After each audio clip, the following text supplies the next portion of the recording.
Que Dios les bendiga, bienvenidos al programa Si Puedes Creer Todo es Posible. Estaremos hablando en este día acerca de las verdades bíblicas. Estarán también visitándonos distintos jóvenes que tienen un testimonio de vida para contarnos. Comenzamos entonces con nuestro querido hermano Nilo, que es oriundo de Ecuador. ¿Cómo estás, Nilo? ¿Cómo está, pastor? Muy buenas noches. Muy bien, contento de estar aquí en la ciudad de La Plata de vuelta y también buenas noches con todos los televidentes. Nilo, ¿cuánto hace que llegaste a la ciudad de La Plata? A la ciudad de La Plata llegué hace 7 años. Ajá. Sí. ¿Vos conocías al Señor? No. No conocí al Señor. Vine a hacer el curso de ingreso acá en esa época para entrar a la carrera de Ingeniería Aeronáutica. Ajá. Y desde ahí, bueno, migré de mi país para hacer estudios acá en esta carrera y me quedé. ¿De qué parte de Ecuador sos? Yo soy de un pueblo que se llama Bahía de Caracas, queda Ajá. en la costa central del país, básicamente. La costa pacífica. Viniste a la ciudad de La Plata, estudiaste, conociste allí a personas que te hablaron de Jesús. Sí, justamente. Literalmente eso fue lo que pasó en el transcurso del conocer a Jesús. En la facultad un amigo me habló de Jesús. Fue bastante insistente, perseverante, porque yo era bastante duro, no creía. Estaba muy lanzado al tema de las ciencias, de la ingeniería, aprender muchas cosas. Y él fue insistente, pero además de eso se convirtió en mi amigo. Él fue mi amigo y literal pasó a ser uno de mis mejores amigos. Por medio de la amistad, él pudo introducir el Evangelio de Jesucristo en mi vida. ¿También veías en él algo diferente de los demás? Sí, totalmente. Justamente ¿Qué te llamaba la atención? Ajá, me llamaba la atención mucho la prolijidad, me llamaba la atención la disciplina. Y eso lo vi como algo bueno y positivo para mí. Y yo decía, quiero rodearme de alguien como él, porque dentro de mí lo decía, si me rodeo con alguien como él, yo puedo tener éxito en las cosas que puedo hacer. Ese fue mi pensamiento en ese entonces. Él te habló del Señor, vos no conocías nada. ¿Y cómo fue ese encuentro con Dios? Porque vos ahora sos una persona cristiana que conoces a Dios. Sí, o sea, él me ayudó a llegar por primera vez a la iglesia. Y en la iglesia aprendí muchas cosas sobre Jesús. Y básicamente yo jamás tuve un encuentro personal con Dios. Y en la iglesia tuve la oportunidad, a través de la palabra y la enseñanza, de entregar mi vida a Jesús y abrirle mi corazón. Cuando hice eso, realmente pude tener un encuentro personal con Jesús. ¿Vos te recibiste ya de ingeniero aeronáutico? Sí, justamente. Bueno, vos sos ingeniero aeronáutico. Vos vivías de una manera hace 7 años atrás. Sí. Tu vida cambió, podés dar testimonio que sos un nuevo joven, una nueva persona, como dicen las Escrituras. Totalmente. Jesús, desde el momento que entró en mi vida, cambió mi forma de pensar, cambió mis estructuras, derribó mis estructuras, mejor dicho, y me hizo tener otra visión, otro tipo de pensamientos, y realmente transformó mi vida. Hizo un milagro en mí porque realmente yo era una persona bastante difícil, hacía cosas que no eran debidas, viví mucho tiempo en el mundo y eso me dañó mucho el corazón. Por tu profesión vos sos una persona que razona, que piensa, que hace cálculos. Te pregunto, al recibir a Jesús, ¿tu vida se mejoró, se engrandeció para bien? ¿Tenés un estilo mejor de vida?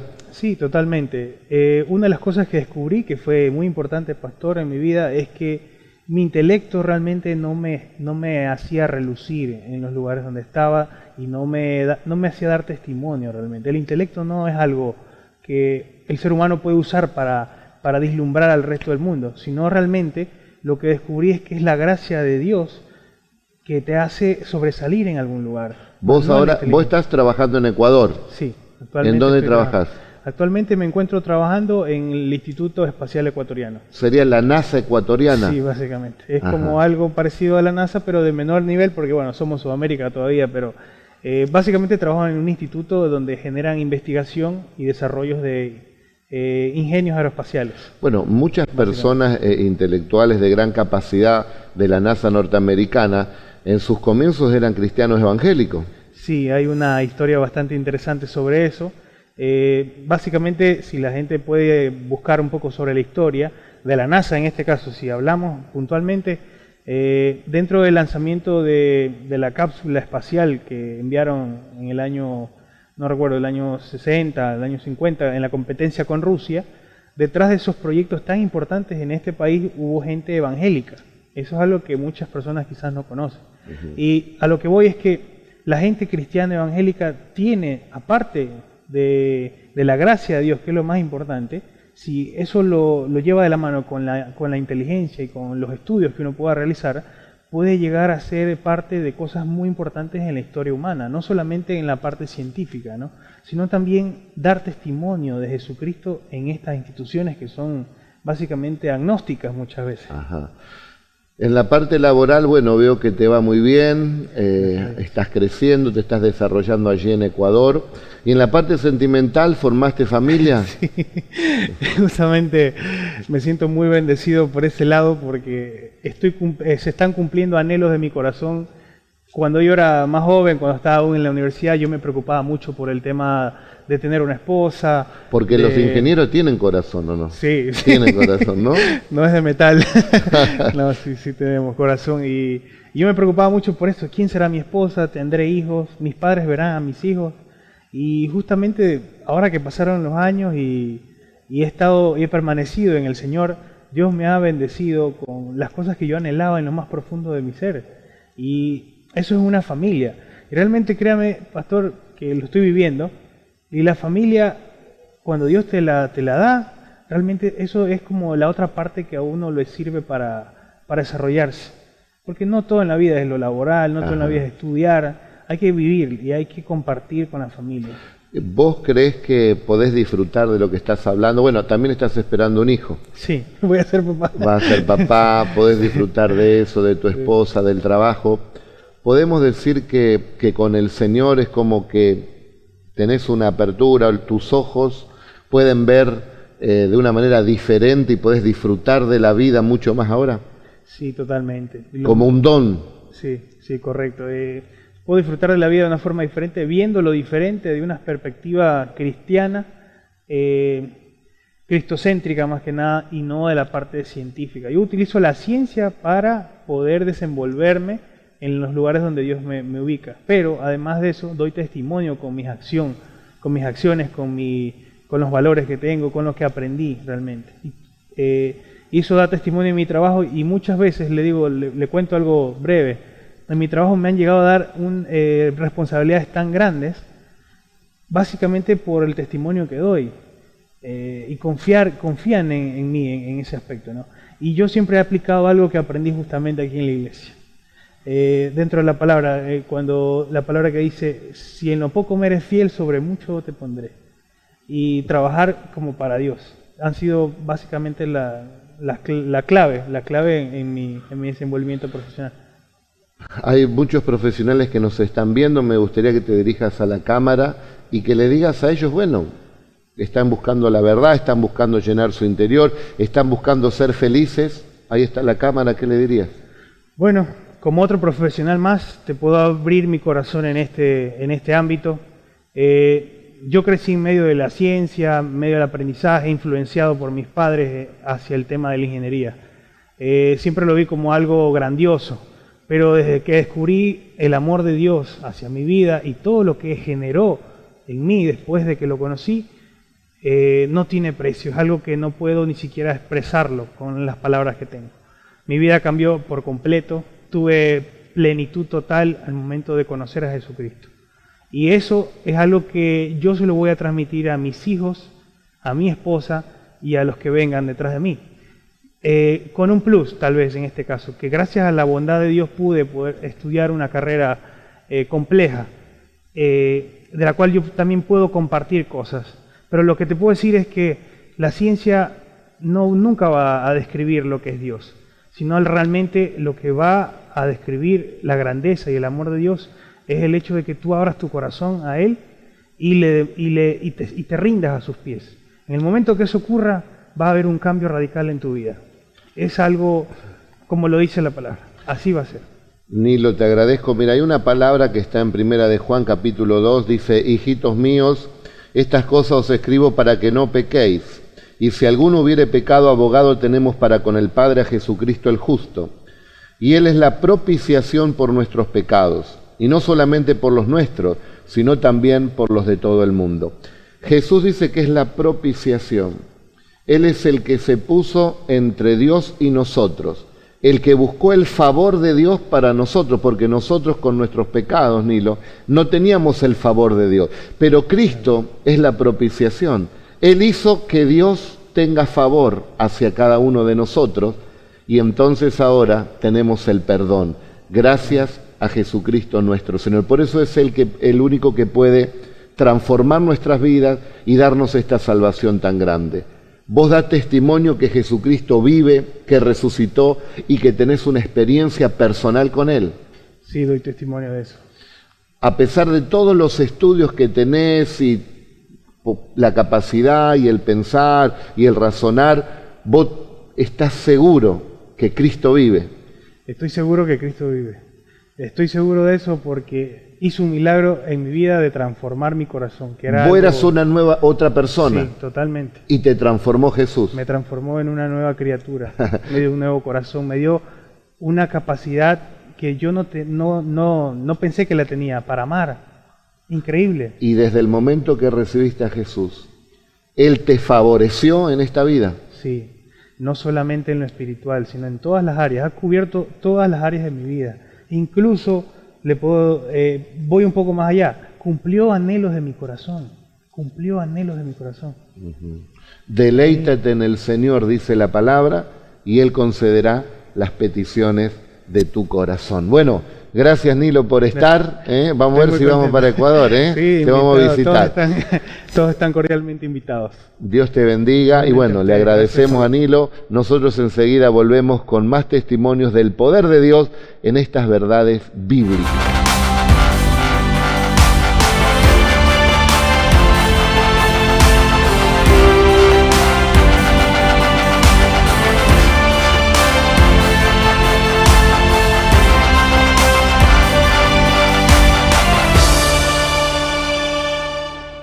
Estamos ahora con Mariano. ¿Cómo estás, Mariano? Hola, pastor. Muy bien. Gracias por la invitación. Vos también llegaste a la ciudad hace no sé cuántos años ya. 11 ya. 11 años. Sí, pasan rápido. ¿Y te recibiste de? Ingeniero agrónomo. Ingeniero agrónomo. Bueno, vos tenías cierto conocimiento acerca del Señor, pero acá lo profundizaste y contanos un poco. Sí, acá me afiancé, llegué como un universitario a formarme en esta carrera. Y bueno, hay cosas que no se las imagina, pero bueno, encontré en la iglesia esa contención que todo chico cristiano que llega de otro lado, lejos, que está lejos de la familia, necesita. Lo que vimos en vos que te mantuviste firme todos estos años. Gracias a Dios, sí, y fue parte también, ¿no? de poder encontrar una familia espiritual sana que en los momentos difíciles estuvo y en los momentos buenos también compartimos alegrías, y el Señor a través de esa familia y de su palabra, bueno, fue trabajando en mi vida, como bueno, en la de tantos otros que pueden hablar como yo y que han perseverado, gracias a Dios, ¿no? ¿Vos te recibiste de? Yo me recibí de ingeniero agrónomo. Ingeniero agrónomo. Sí. Bueno, aquí en la palabra de Dios dice, siendo justificados gratuitamente por su gracia, mediante la redención que es en Cristo Jesús. Sabemos, bueno, también de tu conocimiento en la palabra, ¿qué podemos hablar acerca de la justificación y de esta redención gracias a Jesús? Debe ser uno de los versículos más importantes de la Biblia porque resume un montón de cosas. Dios es un Dios bueno, lo voy a decir por ahí lo primero que todas las personas se imaginan de Dios, ¿no? Que Dios es un Dios bueno, un Dios de amor. Pero otro de los atributos que tiene Dios es la justicia. Y Dios, como es justo, tiene que hacer cumplir su justicia. Nosotros como humanos, la Biblia lo enseña y también en nuestro diario vivir nos vivimos equivocando en contra de Dios. A conciencia o inconscientemente, como cuando pasamos un semáforo en rojo. Bueno, eso hace que nosotros estemos delante de la justicia de Dios en falta. Y Dios tiene que hacer cumplir esa justicia. Y la Biblia lo enseña claramente también que el hecho de haber pecado contra Dios, de haber roto sus reglas y Él tener que cumplir su justicia, eso hace que nosotros tendríamos que estar en la carta a los Romanos, en otro versículo dice que nosotros por haber pecado estamos destituidos de la gloria de Dios. En otras palabras, merecemos estar lejos de Dios, no solamente en esta vida, sino en la vida que viene. Pero gracias a Dios que está Jesús, que vino Jesús, y que justamente Dios en Jesús satisface esa justicia. O sea que Jesús en la cruz al morir carga nuestros pecados, y esa imputación que teníamos nosotros es pasada a Jesús.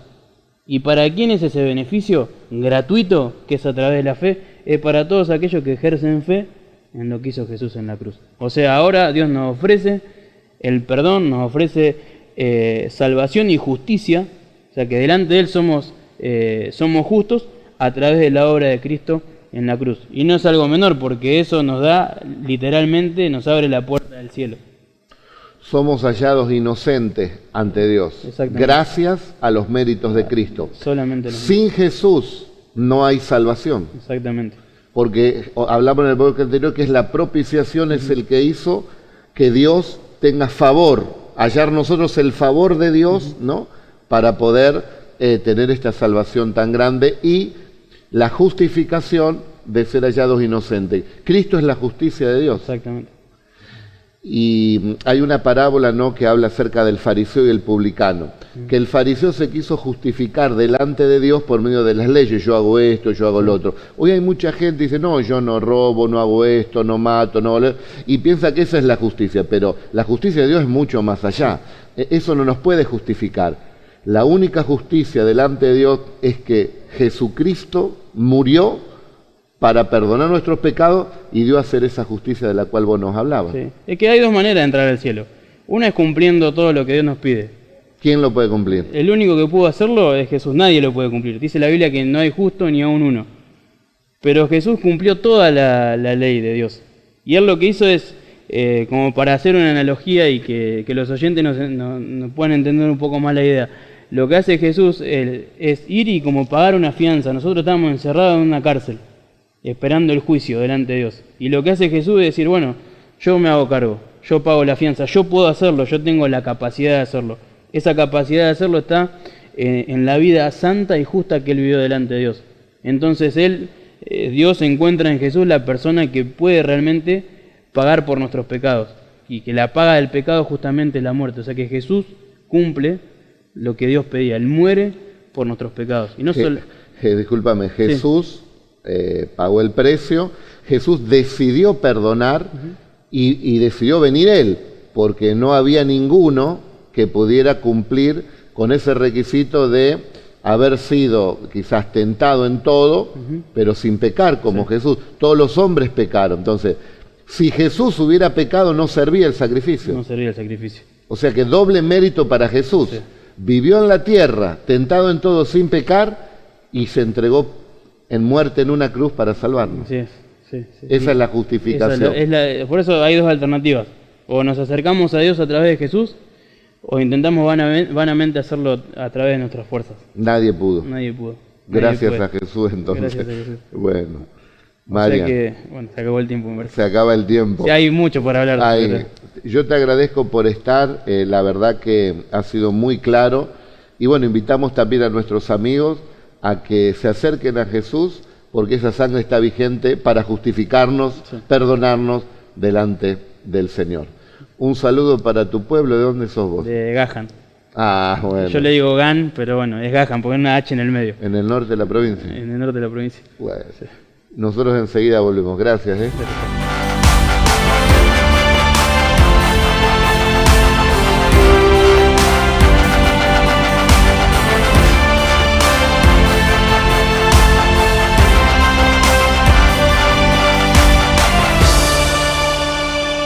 Seguimos entonces con el programa. Estoy con el pastor Joel. ¿Cómo estás, Joel? Muy bien, muy contento. Estuvieron tus amigos también, Mariano y también Nilo, compartiendo, bueno, dentro del grupo universitario. ¿Vos estás estudiando?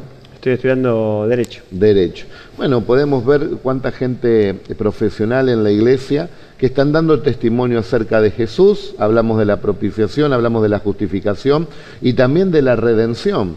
Cristo es nuestro Redentor, porque Él nos compró a precio de sangre. Así es. Cuando la Biblia habla de redención, podemos decir que habla de recuperar algo, ¿no? De recuperar algo que el dueño había perdido. Mejor dicho, nosotros mismos nos descarriamos de las manos del Señor en el momento en, como bien explicaba Mariano en el bloque anterior, dejamos de cumplir las leyes de Dios, ¿no? En ese momento nos salimos de las manos de Dios por nuestra cuenta y Jesucristo, al venir a la tierra, entregó su vida y a precio de sangre compró nuevamente, o mejor dicho, pagó el precio para que nuestras vidas nuevamente puedan estar en las manos de Dios. Ahora cada uno tiene el camino abierto, tiene la puerta de Dios abierta de par en par para poder acercarse, ¿no?, a Jesucristo y obtener, como dice la Biblia, la salvación y el perdón para cada uno de nosotros. También podemos hablar que Cristo nos reconcilió con Dios. Volvimos a ser amigos de Dios, volvimos a estar unidos con Dios. Cristo trajo la paz entre Dios y nosotros. Así es. Para poner un ejemplo, simplemente hoy en muchos juicios se usa o hay un auge acerca de la mediación, ¿no? Ajá. Antes de ir a un juicio para aplicar una condena, se va a una audiencia de mediación, donde hay un mediador que antes de que el juez golpee el martillo intenta reconciliar, ¿no?, a las partes. Y eso es un poco lo que hizo Jesús, ¿no? A nosotros nos esperaba el juicio de Dios, nos esperaba que Dios con el martillo aplique la condena que cada uno se merecía por haberle fallado a Dios. Pero vino, como dice la Biblia, el único mediador entre Dios y los hombres, Jesucristo, que Él tuvo esa difícil tarea, ¿no?, de entregar su vida para construir un puente donde nosotros podamos acercarnos y reconciliarnos con Dios. Podemos decir que Jesús es el que nos dio la mano para volver a hacernos amigos de Dios, el que nos reconcilió, el que nos dio una nueva oportunidad. Ahora vos fíjate que Jesús nos reconcilia con Dios y como dice la Biblia, alguno quizás pudiera dar la vida, ¿no?, por alguien que ama, que conoce. Pero ¿quién da la vida por aquellos que le están haciendo daño o que están pecando, como en este caso los seres humanos, en contra de Jesús, ¿no? No, solo Jesús, ¿no? Obviamente cualquiera a aquellos que le hacen un mal no le dan ni la hora, ¿no?, mucho menos van a dar su vida. Está muy instalada, ¿no?, en nuestra sociedad y en el mundo de, bueno, uno le hace bien al otro si se lo merece, ¿no? o si desde mi punto de vista se lo merece, ¿no? La realidad es que delante de Dios ninguno merece nada. Nadie merece nada porque todos fuimos creados con una conciencia que tarde o temprano nos acusa y nos muestra, ¿no? Tenemos esa capacidad de discernir el bien y el mal y esa conciencia es como una alarma que nos va mostrando las cosas que hicimos mal en nuestras vidas, ¿no? Hoy si preguntamos a las personas, todas seguramente hay algo de lo que se arrepienten, hay algo que saben que hicieron mal. Eso es lo que nos aleja de Dios. Sin embargo, como recién decíamos, Jesús vino a morir por nosotros, a hacernos un bien, a entregar su vida a todos los seres humanos sin merecerlo. Eso es lo que significa la palabra gracia, justamente, un regalo inmerecido. Mirá lo que dice acá en Romanos 5:8, mas Dios muestra su amor para con nosotros, que siendo aún pecadores, Cristo murió por nosotros, pues mucho más, estando ya justificados en su sangre, por Él seremos salvos de la ira. O sea que a través de Cristo tenemos la salvación de la condenación eterna, la salvación de la ira de Dios, la salvación del juicio, digamos, del juicio final, porque el cristiano no va allí, sino que ya ha sido perdonado, como dicen las Escrituras, y tenemos una salvación entonces muy grande. Tremendamente grande, ¿no? Lo que tenemos que hacer es reconocer que lo necesitamos. Hoy la gente busca mucho autojustificarse o autodisculparse o siempre buscar, ¿no?, una excusa. Excusas para quedar bien o para tratar de convencer que son buenos. Ser sincero y decir, no, mira, la palabra de Dios me dice esto y yo de verdad me equivoqué. Necesito a Jesús y Él con todo el amor nos ofrecerá el perdón. Engaño puede ser entonces personas que creyendo en una mentira piensan que es la verdad. Sí. Y también engaño es presentar la verdad y gente que se abstenga de recibirla. También están engañados. Entonces, Jesús lo dijo claro, yo soy el camino, la verdad y la vida. Y nadie va al Padre si no es por medio de Él. Hubo alguien que hizo el sacrificio, hubo alguien que pagó el precio, es el Redentor, es el Salvador, es el único que nos reconcilia con Dios. Su nombre es Jesús, el Hijo de Dios. Recibámosle en el corazón y entremos a esta eternidad que gratuitamente Cristo concedió al morir por cada uno de nosotros. Que Dios les bendiga y que Jesús viva en tu corazón. Dios les bendiga. Gracias, Joel, por estar. Gracias. Bendiciones para todos.